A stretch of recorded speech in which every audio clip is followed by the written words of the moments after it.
So geometry nodes are a very cool tool that you can use to basically add proceduralism into your scenes. And essentially, there's a lot of things you can do with them, and they're actually not that hard to use, especially for something like this. So I'm going to show you how to make this trash generator. Essentially, what it does is it allows you to create random bits of trash and such and paint wherever you want it to go. You get to decide what level of trash there is, what's there. It's just a good way to add some detail to any sort of city street scene. So first, to start out, all you have to do is go over to this tab and open up the geometry node editor and add a new geometry node. Now you'll see we have these two, the group input and the group output. Our group input is inputting this geometry here and outputting it so that we see that geometry again. If I take this out, it disappears. Now, you may know some things about geometry nodes. The way we're going to do it right now is very similar to a particle system, where essentially all we have to do is first we can add a distribute points on faces node. And as you can see, it's going to turn all of our faces into a bunch of different points. Now, geometry nodes rely on geometry. So as you can see, I've got this subdivided. The less subdivisions I have, the less detail it's going to have.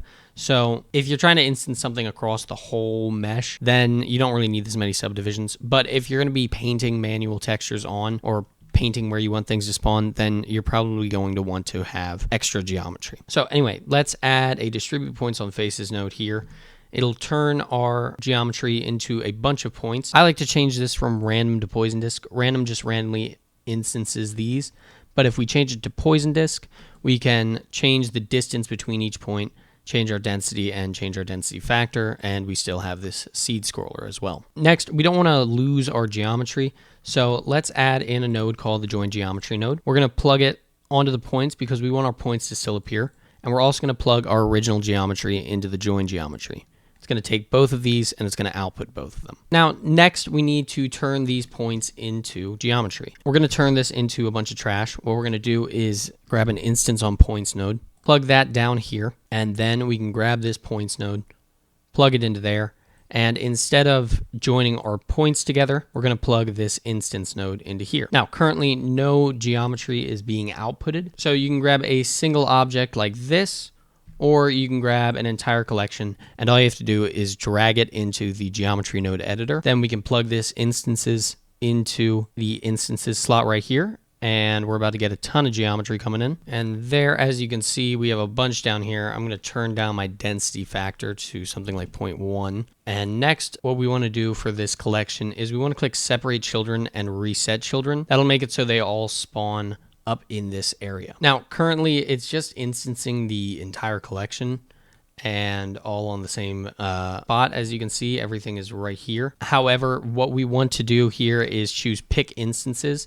That will randomize which objects are picked and distribute them across the mesh. And as you can see, we have our geometry working just how it should. Now, the thing about this is you don't get much control over which instances are picked and how often. So for example, down here, if we hide this, I have 12 bags of chips, as you can see, which means because there's more bags of chips in this instance collection, they're more likely to be chosen.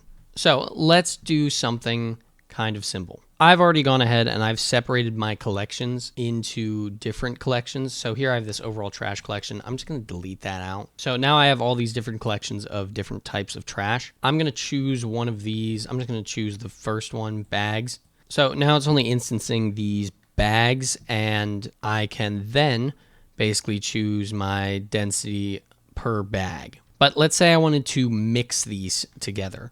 I wanted to mix the bags with the next thing on my list, which would be the cigarettes or the cigs. What I can do is I can duplicate my instance on points and my collection. And if you hold Control-Shift-D, you'll drag these down and it'll keep its same connection, which is what we want. So as you can see, these two are spawning right on top of each other. But let's say we want to switch between them. What we can do here is first, let's make this easier on ourselves, because in this case, I'm going to be adding a bunch of different geometry into here and a bunch of different collections.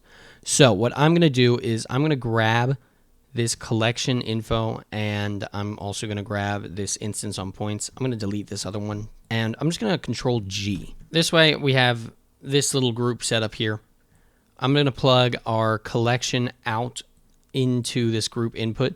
Essentially what that means is it's going to be a input node on the group, which means that I can change the collection outside of the group, and basically this is an instance of my node group. So I can just call this collection instances or something like that, whatever I want, and that way I can duplicate it. It takes up a lot less space, and I'll still be able to go back in, and if I edit something in here, so say I just add a compare node or something in here, and I go out of it, and then I go into here, I'll have that compare node as well. So I'm going to make 3 of these for now. I'm going to do the chips and the SIGs. And in your case, you might just want to do, you know, cube or a sphere, unless you have geometry that you can use. And what I am going to do is I am then going to add a random value node, because I want to be able to control the percentage of each one of these spawning, the likelihood of each one spawning. So let's grab a random value node. Then next, I'm going to grab a compare node set to less than. What a compare node is essentially it's going to take this A value and this B value, and it's going to compare them based on this operation. So if A is less than B, output, you know, true or false or whatever. So I'm going to just set this to 1, keep it as float, and I'm going to plug the random value into the A slot. So we have a range from 0 to 1 plugged into the A slot, and 1 is being compared to it. So now what I need to do is I need to compare less thans with less thans. So what we're going to do is Control-Shift-D to grab more less thans that are still connected to this random value. We only need 1 of these. So before we continue, let's make sure that our points are plugged into the point slot on our collections. And next, what we're going to do is we're going to take our less thans and we're going to compare them to each other. What we need to do here is we are going to grab a Boolean math node, and essentially we're going to keep it on AND. It's going to compare these 2 values, and if they are both true, it's going to output a value of true. With Boolean math, you have a bunch of different outputs, such as or is going to take either one, and if either one are true, it's going to output a value of true. Not is going to take the input and invert it, and there's a bunch of other operations. Let's duplicate this again, and we're going to plug this bottom one into the top value, and we're going to plug this bottom one into the top value as well. And this one is going to have another Boolean math operation applied to it, which is going to be not. So we're going to plug it through here. It'll invert whatever this is, and we're going to combine these 2 right here.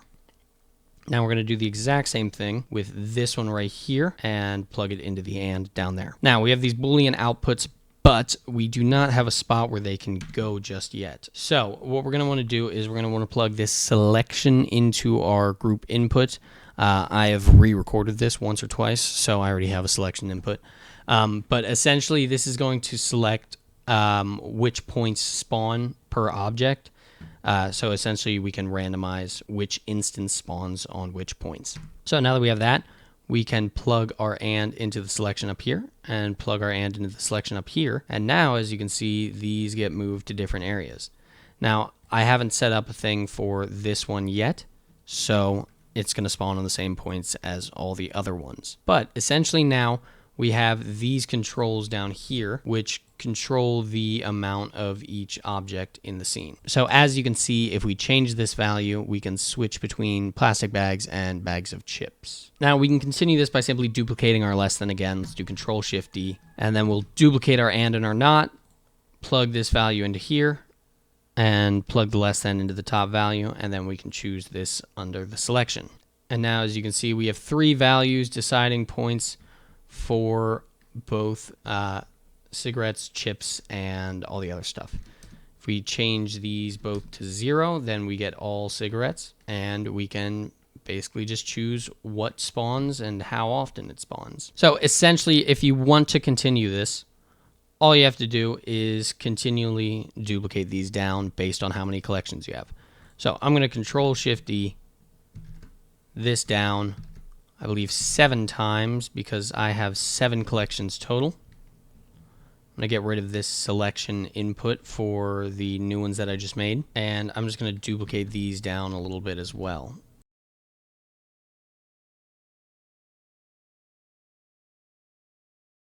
And then I just have to add the not onto every value going into the bottom. Plug our instances into our join geometry. And I should have Shift-D'd my, or Control-Shift-D'd my less thans to have the random value node still in there, but that's okay. I can manually plug them in. So now we can adjust our bag spawning. Let's grab our chip spawning. And by the way, each subsequent number has to be a little bit bigger than the last in order for this to work. And as you can see, we get all of our different things. And there we go. Everything's looking all right. Now, one thing we're going to want to do is these look weird the way they are because all of their rotations are the exact same. So let's go into our node group by just pressing tab. So to give these guys random rotation, we're going to do a rotate instance node, and we're going to plug it after our instances. The reason that I want to do it this way is because otherwise, when we get to trying to align these to the slopes, we're going to have to just delete stuff and redo it, which is annoying. So we're going to do rotate instances. You can also, if you want to just add a random value node into here, if you're only using this on flat surfaces, change it to vector and make sure that only the z-axis is rotated, and then you just plug it into the rotation. And if you crank this value up a little bit, everything's going to be rotated a little bit randomly, as you can see. But in this case, we're going to add our rotate instances, and we're going to plug the rotation into the rotation over here. It's going to look the exact same. As you can see, this rotation changes everything, and it just does it after this instance on points node. It's the only difference. Now, one thing you might also want to do is change the scale. For the scale, we can use a float. Basically, a float is just a number that has decimals. We are going to plug that into the scale. I'm going to set it to 1 so that we always have our minimum scale the same, and just bring up our maximum to like 1.2. So we have slight variations in scale. As you can see, you can go really big with this or really small. It's up to you, but I'm going to go 1.2. And there we go. We have some slight randomization, which is very nice. Now, this is very disorganized, so we're going to turn this into a group, and it's a very simple process. All we're going to do is I'm going to select everything, all of these operations right here, and my random value. I'm going to press Control-G, turn it into a group. All we want to do is give ourselves the ability to change the percentage of each object spawning outside of this group, so over here. So what we're going to do is we're just going to plug this value into here, and we'll do the same for all of them. And now, as you see, we have all these B values. What I'm going to do is I'm going to name them based on my collections. So the first one I believe is bags, and then chips and rocks. All right, and we've got all of our things here. Now, one other thing I want to do is I'm going to go through each one of these. I'm going to keep the type float, but I'm going to change the subtype to factor. What that's going to do is it's going to give me the slider, which I think is just easier to control than this. And we're going to clamp the values. So the minimum is 0 and the maximum is 1. I'm going to change my default to 0. And I'm just going to go through and do this for all of these. And now, as you can see, I have this thing, which is a little bit more sensitive to what I do, which is nice. That's what I want. And as you can see, we can easily change the quantity of everything. So if I let's bring everything down for the time being, and let's say I just want a bunch of cups and a bunch of paper. I can pull the paper up. Now we've got some squashed cups, and I can pull up my paper, and we've got paper. And let's say I want more cups than paper. Let's just turn that value up a little bit. And we've got more cups than paper. And let's throw in some leaves in there too. Why not? Let's do some other stuff. So let's make sure that everything here aligns properly to the terrain. So what we're going to do is I'm going to go into my collection instance again. I'm going to add a node called align rotation to vector. Now, what we're going to do is we're going to plug this rotation into the rotation down here on our instance on points node, and I need to plug this rotation output into the group input. That way we can access it from outside. So what we're going to do here is we're going to take our distribute points on faces rotation output and plug it into the input of our node group. Now, essentially what this is going to do is it's going to calculate the direction of each face, in turn calculating the direction of the points and its rotation, and it will rotate these objects so that it is aligned with that face. So all we have to do is plug rotation into rotation, and we're just going to do this over and over again until we've got all of them. And there we go. As you can see, nothing has happened yet because we first need to set our pivot direction, and I'm going to change mine to X in my case, and then I'm going to change the pivot to X as well. So now, as you can see, everything has been aligned properly to the terrain. Now, one issue you'll notice is we've got bags and stuff sticking over here on the side, which is a little bit weird. What we want to do is make sure that no points can generate on the sides of objects. And this is going to be super simple. So first, what we're going to do is we want to add in a normal. And basically, this is going to calculate the direction of each face and give different values based on the direction. So we want to solo it out so we only have faces facing upward. Otherwise, it's going to kick out the face. So next, let's add in a vector math node. We're going to set it to dot product, and we're going to plug this normal into here. And we're going to change this to a value of 1 on the Z axis, the bottom one. The reason for this is because Z axis in Blender is your up and down. That's weird.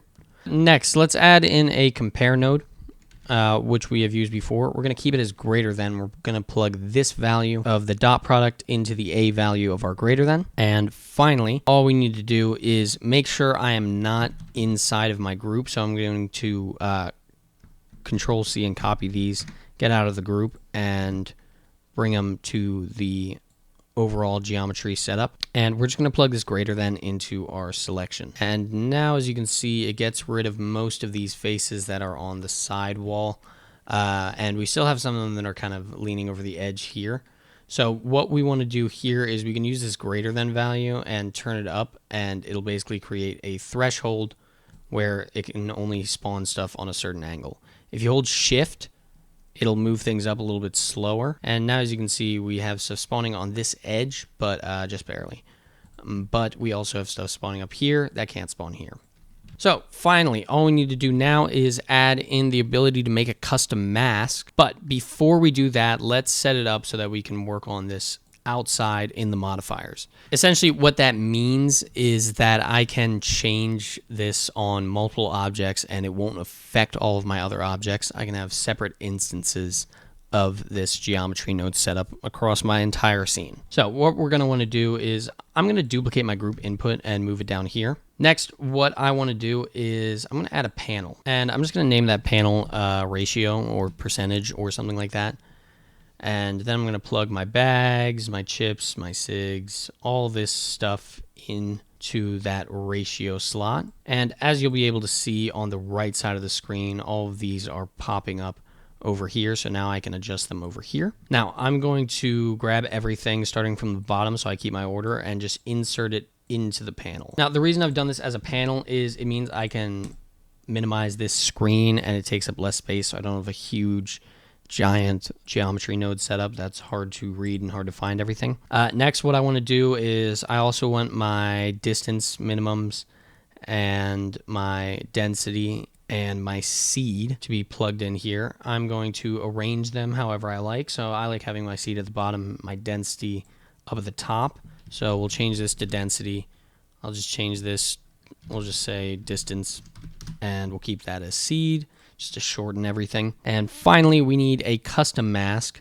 So what we're going to do is we're going to add in a mix color node after this greater than value. I'm going to set the value to 1, and I'm also going to set it to multiply. We are going to plug this B value down into our group input. I'm going to move the B value up to the top, and what I'm also going to do is rename this to mask.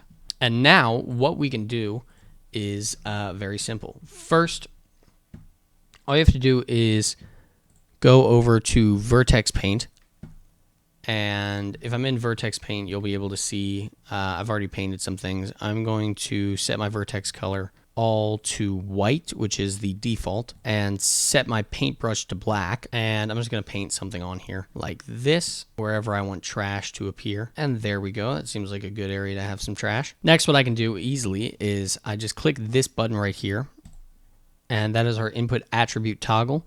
When we add the vertex paint in, it adds in a new attribute, a new color attribute. And we can just rename this to mask if we want, or you don't even have to rename it. But all you have to do is select that mask. Now, as you'll see, it's had the opposite effect where all of our black painted areas are areas without any geometry. So all we got to do is invert this. I'm just going to use a color ramp to do this.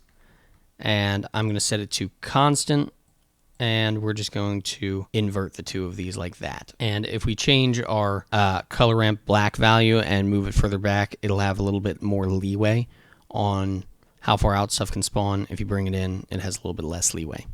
So now that we have this, all we have to do is paint in our mask and stuff will spawn where we've painted it. So if I go back to my vertex paint and I just paint over here, we have trash spawning, and I can have trash spawn right up here. I can have trash spawn on the top, this, and bring some trash over here. And then let's adjust our ratio. I want less leaves because the leaves are spawning on top of things. So once you're finished with everything, last thing to do is name your geometry node setup. So I'm just going to call this trash gen, and that is everything. If you want this trash generator and all of the trash itself, all of these models that I've made, you can go over to my Patreon, because I'm going to be uploading this whole thing as just a small asset over on my Patreon. It's for the $4 tier, so it's not that expensive. So yeah, you can either manually place stuff around or paint trash wherever you'd like it to appear. And also go to my Gumroad to check out more of my assets. I have a whole city street asset pack that I just released, and I think it's pretty cool. So